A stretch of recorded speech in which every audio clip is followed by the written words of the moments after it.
benvenuti Napolitanos. Andiamo alle notizie del Napoli prima di chiedervi di mettere mi piace a questo video e di iscrivervi al canale per rimanere sempre aggiornato sulle notizie del Napoli. Forca Napoli.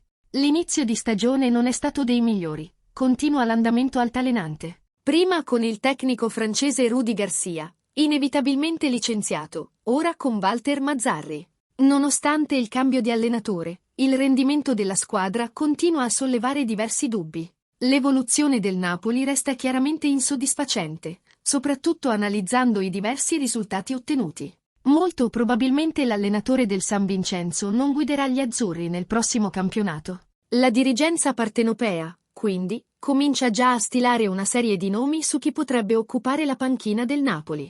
Il presidente Aurelio De Laurentiis sembra avere diverse idee in mente, anche se di concreto non c'è ancora nulla. Tra gli allenatori più apprezzati dal presidente, a sorpresa, c'è anche il nome di José Mourinho. Nonostante il campionato sia ancora in corso, il presidente Aurelio De Laurentiis comincia già a pensare al possibile erede di Walter Mazzarri. Ci sono diversi nomi nel mirino del Napoli, ma forse è ancora presto per dire chi potrebbe essere in vantaggio rispetto agli altri. Tuttavia, il presidente sembra ammirare molto l'allenatore portoghese José Mourinho. Secondo quanto riportato del Messaggero di oggi, il presidente De Laurentiis avrebbe grande stima per l'allenatore portoghese. Nonostante sia stato recentemente licenziato dalla Roma, lo Special One resta ancora uno dei migliori allenatori del panorama internazionale. Di seguito quanto evidenziato. Quindi ad Aurelio De Laurentiis non interessa che la Roma abbia licenziato Mourinho. Per il presidente l'allenatore portoghese continua ad essere uno dei migliori che ci siano.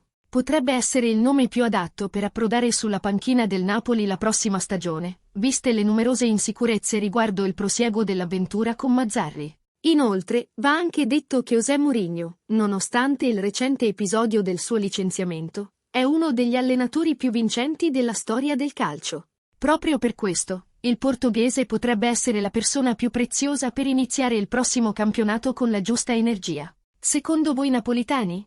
Accetterete Mourinho al Napoli? O no? Lascia il tuo commento al video e iscriviti al canale.